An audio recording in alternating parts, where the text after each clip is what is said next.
بسم الله الرحمن الرحيم.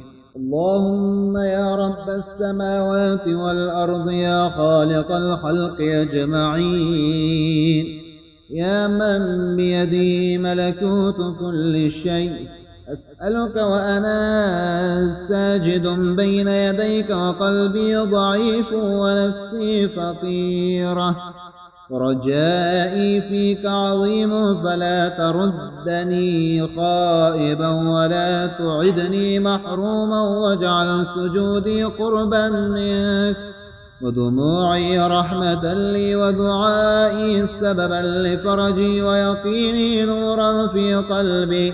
اللهم اغفر لي كل ذنب أذنبته وكل خطيئة اقترفتها وكل تقصير قصرت فيه، وتب علي توبة نصوحا، وطهر قلبي من الحسد والكبر والرياء والحزن والخوف، واملأه إيمانا وسكينة ورضا وتوكلا عليك. اللهم إن كان في قلبي أمر أخفيه عن الناس وأنت تعلمه فأصلحه لي، وإن كان في طريقي عسر فيسره، وإن كان في صدري ضيق فافتحه، وإن كان في عيني دمع فامسحه، وإن كان في قلبي كسر فاجبره، وإن كان في حياتي باب مغلق فافتحه برحمتك، وإن كان في أمري خير فقربه إلي، وإن كان فيه شر فاصرفه عني واصرفني عنه. اللهم ارزقني رزقا حلالا طيبا واسعا مباركا فيه، وافتح لي أبواب الخير من حيث لا أحتسب، واقض عني ديني وأغنني بفضلك عمن سواك، وبارك لي في مالي ووقتي وعملي وأهلي، واجعل رزقي عونا لي على طاعتك وسبيلا لإكرام عبادك.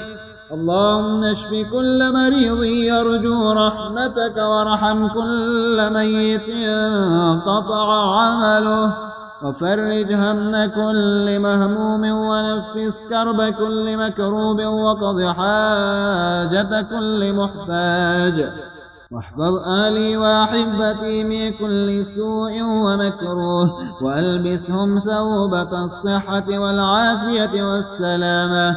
اللهم لا تجعل في قلبي حزنا إلا أذهبته، ولا هما إلا فرجته، ولا كربا إلا نفسته، ولا خوفا إلا أمنتني منه، ولا حاجة صالحة أرجوها إلا قضيتها لي بخير.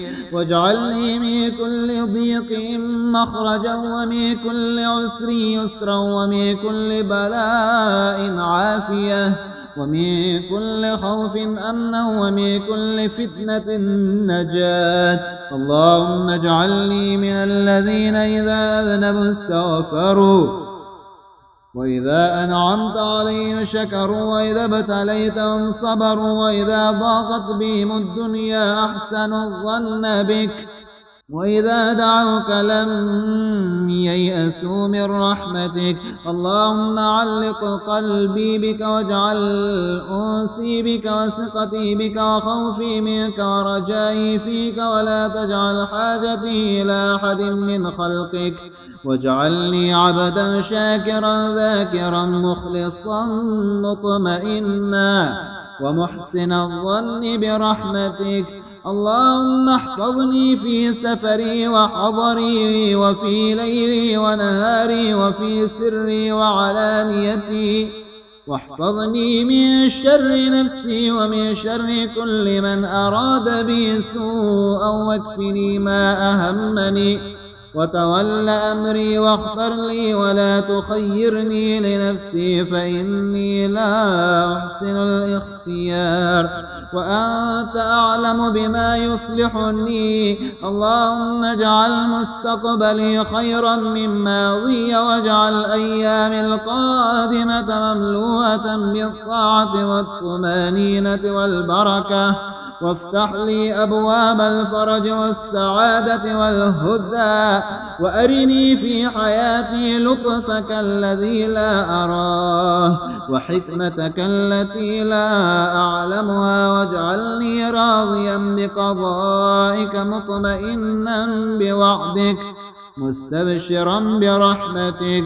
اللهم إني أسألك حسن الخاتمة والثبات على الإيمان وصدق القلب وطهارة النفس وحسن العمل، وأسألك أن تجعل آخر كلامي من الدنيا شهادة أن لا إله إلا أنت، وأن تدخلني الجنة برحمتك، وتجيرني من النار بعفوك، وتجمعني مع من أحب في دار كرامتك يا رب. وأنا في سجودي أضع بين يديك كلما أتعبني وكلما أحزنني وكلما أخافه وكلما أرجوه، فاجعلني أخرج من سجودي بقلب أطهر ونفس أهدأ ويقين أقوى وأمل أجمل وحياة أقرب إلى رضاك. اللهم لا تكلني إلى نفسي طرفة عين، وكن لي ولا تكن علي، واختم لي بالخير وبارك لي في عمري، واغفر لي ولوالدي ولأهلي ولمن أحبني فيك، وارحمنا رحمة واسعة تسع ذنوبنا وضعفنا وفقرنا، واجعل دعاءنا مقبولا وسعينا مشكورا وذنبنا مغفورا وعملنا صالحا وقلوبنا متعلقة بك. ربنا آتنا في الدنيا حسنة وفي الآخرة حسنة وقنا عذاب النار. اللهم صل وسلم وبارك على نبينا محمد وعلى آله وصحبه أجمعين، والحمد لله رب العالمين. اللهم يا رب السماوات والأرض، يا خالق الخلق أجمعين، يا من بيده ملكوت كل شيء، أسألك وأنا ساجد بين يديك وقلبي ضعيف ونفسي فقيرة ورجائي فيك عظيم، فلا تردني خائبا ولا تعدني محروما، واجعل سجودي قربا منك ودموعي رحمة لي ودعائي سببا لفرجي ويقيني نورا في قلبي. اللهم اغفر لي كل ذنب أذنبته وكل خطيئة اقترفتها وكل تقصير قصرت فيه، وتب علي توبة نصوحا، وطهر قلبي من الحسد والكبر والرياء والحزن والخوف، واملأه إيمانا وسكينة ورضا وتوكلا عليك. اللهم إن كان في قلبي أمر أخفيه عن الناس وأنت تعلمه فأصلحه لي، وإن كان في طريقي عسر فيسره، وإن كان في صدري ضيق فافتحه، وإن كان في عيني دمع فامسحه، وإن كان في قلبي كسر فاجبره، وإن كان في حياتي باب مغلق فافتحه برحمتك، وإن كان في أمري خير فقربه إلي، وإن كان فيه شر فاصرفه عني واصرفني عنه. اللهم ارزقني رزقا حلالا طيبا واسعا مباركا فيه، وافتح لي أبواب الخير من حيث لا أحتسب، وقض عني ديني وأغنني بفضلك عمن سواك، وبارك لي في مالي ووقتي وعملي وأهلي، واجعل رزقي عونا لي على طاعتك وسبيلا لإكرام عبادك. اللهم اشف كل مريض يرجو رحمتك، وارحم كل ميت انقطع عمله، وفرج هم كل مهموم، ونفس كرب كل مكروب، وقض حاجة كل محتاج، واحفظ أهلي وأحبتي من كل سوء ومكروه، وألبسهم ثوبة الصحة والعافية والسلامة. اللهم لا تجعل في قلبي حزنا إلا أذهبته، ولا هما إلا فرجته، ولا كربا إلا نفسته، ولا خوفا إلا أمنتني منه، ولا حاجة صالحة أرجوها إلا قضيتها لي بخير. واجعلني من كل ضيق مخرجا، ومن كل عسر يسرا، ومن كل بلاء عافية، ومن كل خوف أمنا، ومن كل فتنة نجاة.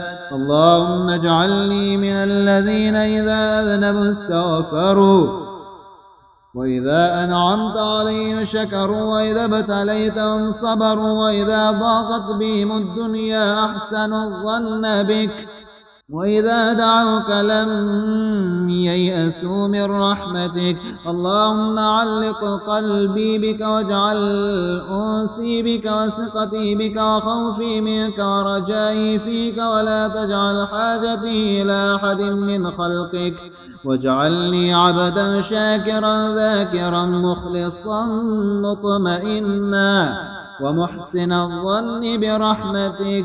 اللهم احفظني في سفري وحضري، وفي ليلي ونهاري، وفي سري وعلانيتي، واحفظني من شر نفسي ومن شر كل من أراد بي سوءا، واكفني ما أهمني، وتول أمري، واختر لي ولا تخيرني لنفسي، فإني لا أحسن الاختيار، وأنت أعلم بما يصلحني. اللهم اجعل مستقبلي خيرا من ماضي، واجعل أيامي القادمة مملوءة بالطاعة والطمأنينة والبركة، وافتح لي أبواب الفرج والسعادة والهدى، وأرني في حياتي لطفك الذي لا أراه، وحكمتك التي لا أعلمها، واجعلني راضيا بقضائك مطمئنا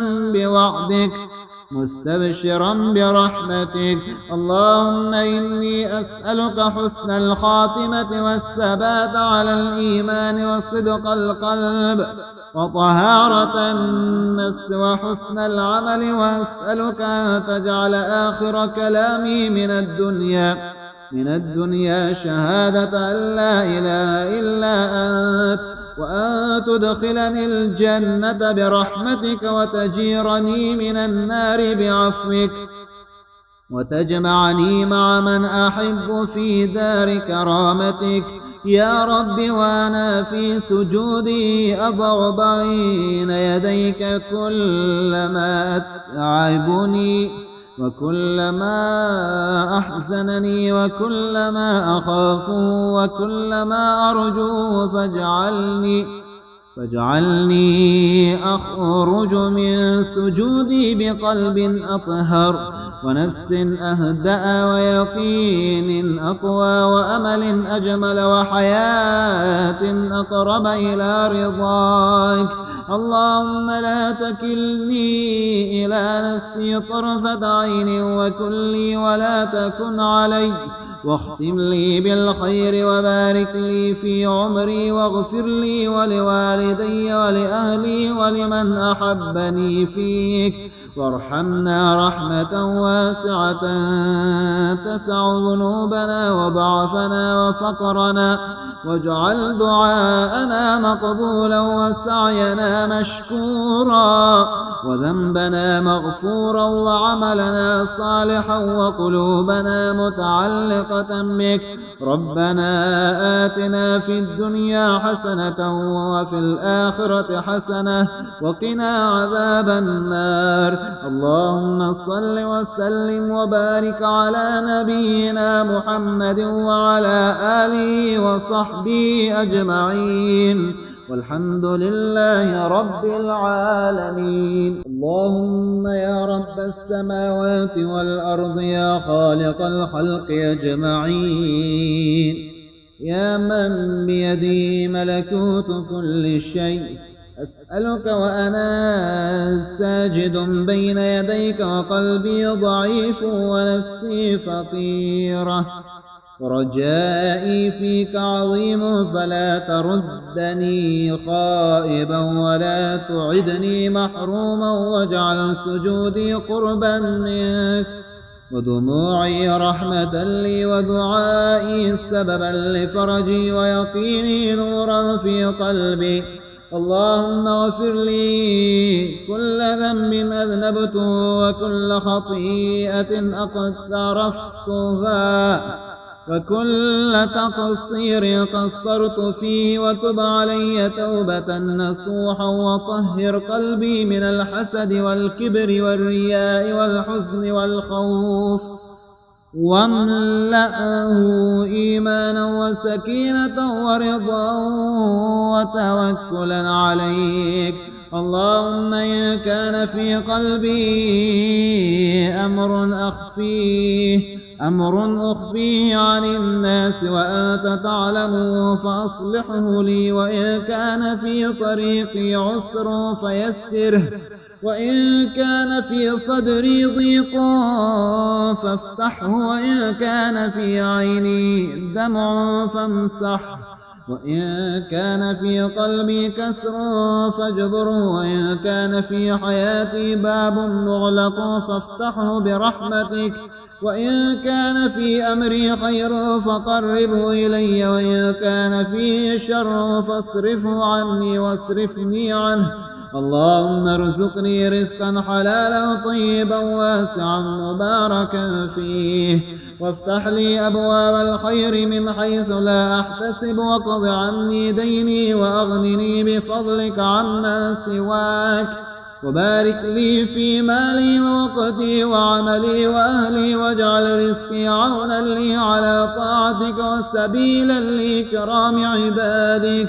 اللهم اشف كل مريض يرجو رحمتك، وارحم كل ميت انقطع عمله، وفرج هم كل مهموم، ونفس كرب كل مكروب، وقض حاجة كل محتاج، واحفظ أهلي وأحبتي من كل سوء ومكروه، وألبسهم ثوبة الصحة والعافية والسلامة.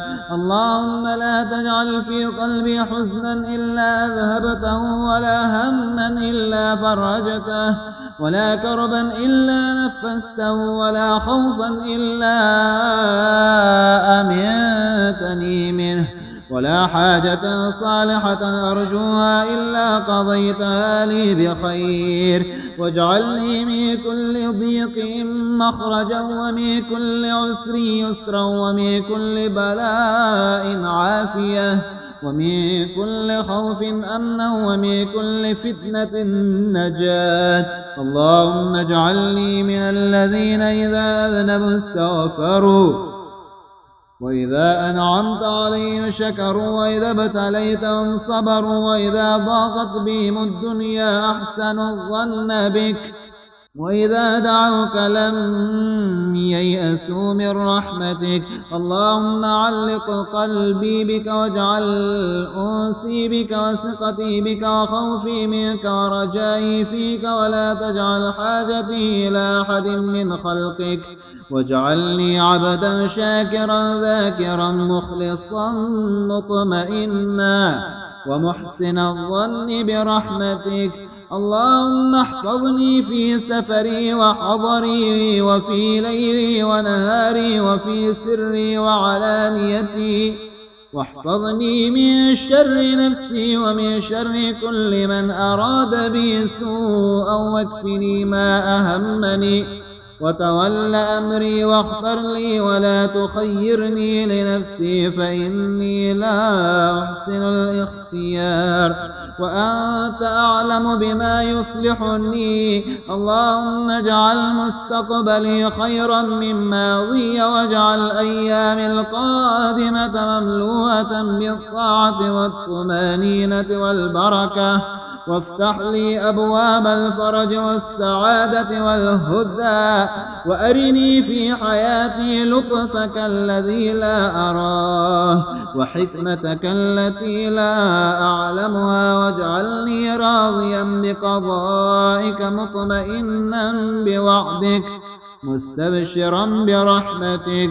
اللهم إني أسألك حسن الخاتمة والثبات على الإيمان وصدق القلب وطهارة النفس وحسن العمل، وأسألك أن تجعل آخر كلامي من الدنيا شهادة أن لا إله إلا أنت، وأن تدخلني الجنة برحمتك، وتجيرني من النار بعفوك، وتجمعني مع من أحب في دار كرامتك يا رب. وأنا في سجودي أضع بين يديك كل ما أتعبني وكل ما أحزنني وكل ما أخافه وكل ما أرجوه، فاجعلني أخرج من سجودي بقلب أطهر ونفس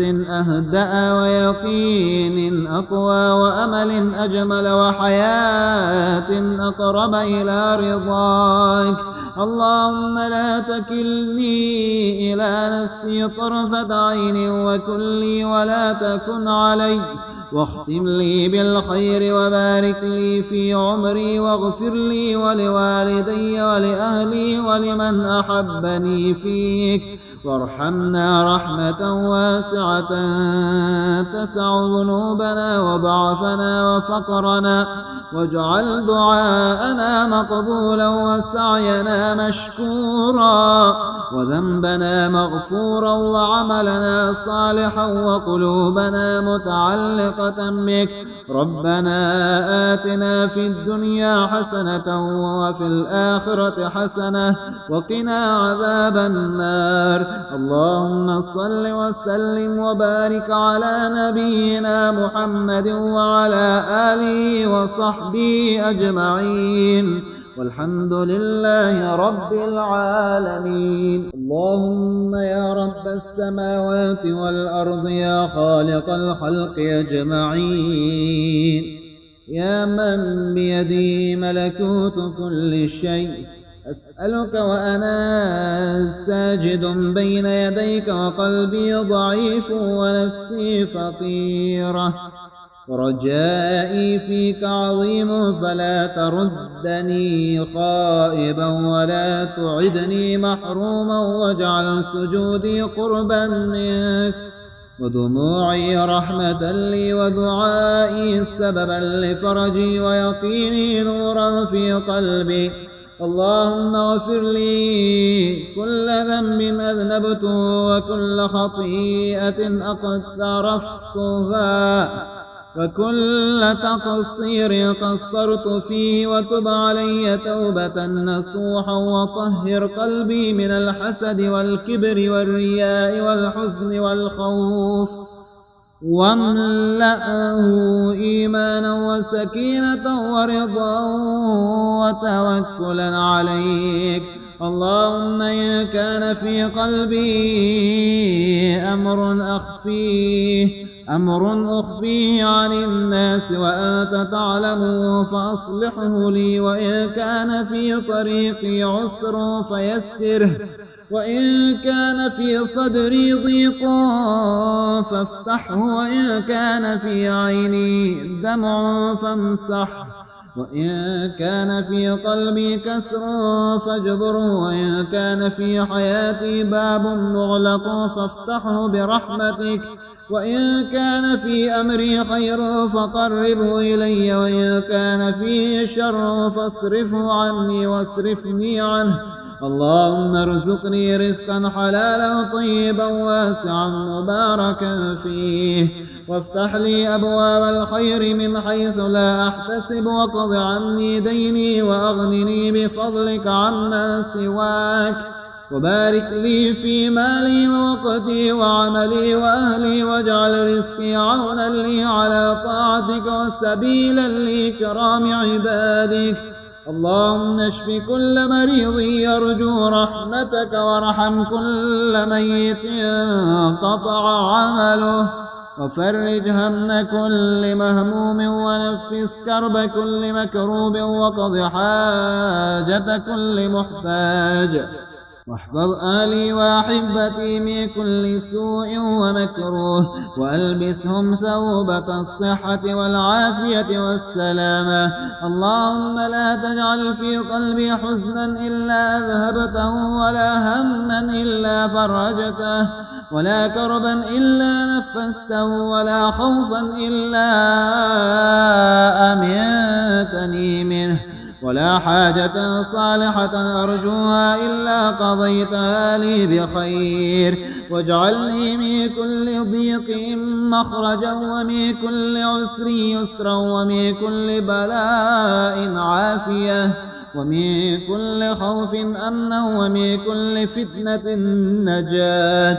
اللهم اجعلني من الذين إذا أذنبوا استغفروا، وإذا أنعمت عليهم شكروا، وإذا ابتليتهم صبروا، وإذا ضاقت بهم الدنيا أحسنوا الظن بك، وإذا دعوك لم ييأسوا من رحمتك. اللهم علق قلبي بك، واجعل أنسي بك، وثقتي بك، وخوفي منك، ورجائي فيك، ولا تجعل حاجتي إلى أحد من خلقك، واجعلني عبدا شاكرا ذاكرا مخلصا مطمئنا ومحسن الظن برحمتك. اللهم احفظني في سفري وحضري، وفي ليلي ونهاري، وفي سري وعلانيتي، واحفظني من شر نفسي ومن شر كل من أراد بي سوءا، واكفني ما أهمني، وتول أمري، واختر لي ولا تخيرني لنفسي، فإني لا أحسن الاختيار، وأنت أعلم بما يصلحني. اللهم اجعل مستقبلي خيرا من ماضي، واجعل أيامي القادمة مملوءة بالطاعة والطمأنينة والبركة، وافتح لي أبواب الفرج والسعادة والهدى، وأرني في حياتي لطفك الذي لا أراه، وحكمتك التي لا أعلمها، واجعلني راضيا بقضائك مطمئنا بوعدك مستبشرا برحمتك. اللهم إني أسألك حسن الخاتمة والثبات على الإيمان وصدق القلب وطهارة النفس وحسن العمل، وأسألك أن تجعل آخر كلامي من الدنيا شهادة أن لا إله إلا أنت، وأن تدخلني الجنة برحمتك، وتجيرني من النار بعفوك، وتجمعني مع من أحب في دار كرامتك يا رب. وأنا في سجودي أضع بين يديك كل ما أتعبني، وكل ما أحزنني، وكل ما أخافه، وكل ما أرجوه، فاجعلني أخرج من سجودي بقلب أطهر، ونفس أهدأ، ويقين أقوى، وأمل أجمل، وحياة أقرب إلى رضاك. اللهم لا تكلني إلى نفسي طرفة عين، وكن لي ولا تكن علي، واختم لي بالخير وبارك لي في عمري واغفر لي ولوالدي ولأهلي ولمن أحبني فيك وارحمنا رحمة واسعة تسع ذنوبنا وضعفنا وفقرنا واجعل دعاءنا مقبولا وسعينا مشكورا وذنبنا مغفورا وعملنا صالحا وقلوبنا متعلقة بك. ربنا آتنا في الدنيا حسنة وفي الآخرة حسنة وقنا عذاب النار. اللهم صل وسلم وبارك على نبينا محمد وعلى آله وصحبه أجمعين والحمد لله رب العالمين.